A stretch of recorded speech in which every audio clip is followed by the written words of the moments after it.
শেহতীয়া সময়ছোৱাত আমাৰ চৌপাশে পথ দুৰ্ঘটনাৰ সংখ্যা উদ্বেগজনক হাৰত বৃদ্ধি পোৱা পৰিলক্ষিত হৈছে। প্ৰায় প্ৰতিনিয়ত দেশত দুৰ্ঘটনাৰ খবৰ পোহৰলৈ আহিছে।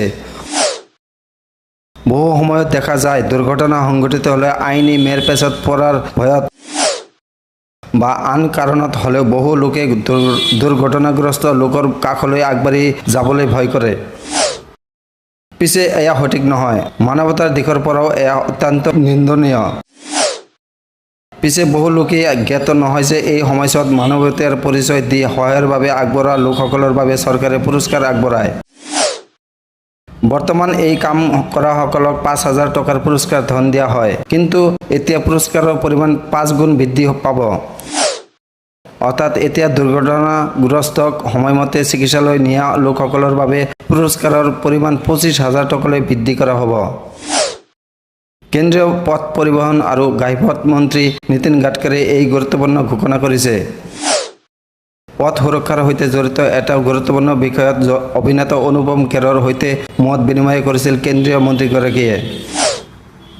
এই বাৰ্তালাপৰ সময়ত নীতিন গাডকাৰীয়ে উল্লেখ কৰা মতে তেওঁ ইতিমধ্যে পথ পৰিবহণ মন্ত্ৰালয়ক দুৰ্ঘটনাৰ সময়ত মানৱীয়তাৰ পৰিচয় দিয়া লোকসকলৰ বাবে পুৰস্কাৰৰ পৰিমাণ বৃদ্ধি কৰিবলৈ নিৰ্দেশ দিছে।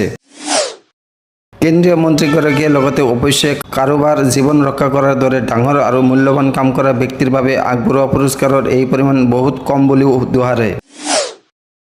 যদি পথ দুৰ্ঘটনাগ্ৰস্ত লোকসকলক এঘণ্টাৰ ভিতৰত চিকিৎসালয় বা ট্ৰমা কেয়াৰ চেণ্টাৰলৈ লৈ যোৱা হয়, তেন্তে ই কাৰোবাৰ জীৱন ৰক্ষাৰ ক্ষেত্ৰত অতি গুৰুত্বপূৰ্ণ হ'ব পাৰে বুলিও কেন্দ্ৰীয় মন্ত্ৰীগৰাকীয়ে কয়।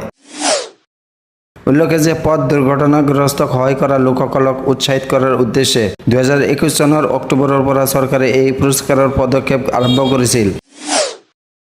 পথ পৰিবহণ মন্ত্ৰালয়ৰ ৱেবছাইটত এই বিষয়ে উল্লেখ কৰা হৈছে। এই পদক্ষেপৰ জৰিয়তে চৰকাৰে পুৰস্কাৰ আগবঢ়োৱাৰ লগতে স্বীকৃতিৰ প্ৰমাণপত্ৰ প্ৰদান কৰে। অৱশ্যে বৰ্তমান ৰাজহুৱা ডমেইনত কিমানজন লোকে এইদৰে দুৰ্ঘটনাৰ সময়ত জীৱন ৰক্ষা কৰাত সহায় কৰাৰ বাবে পুৰস্কৃত কৰা হৈছে সেই বিষয়ে কোনো তথ্য উপলব্ধ নহয়।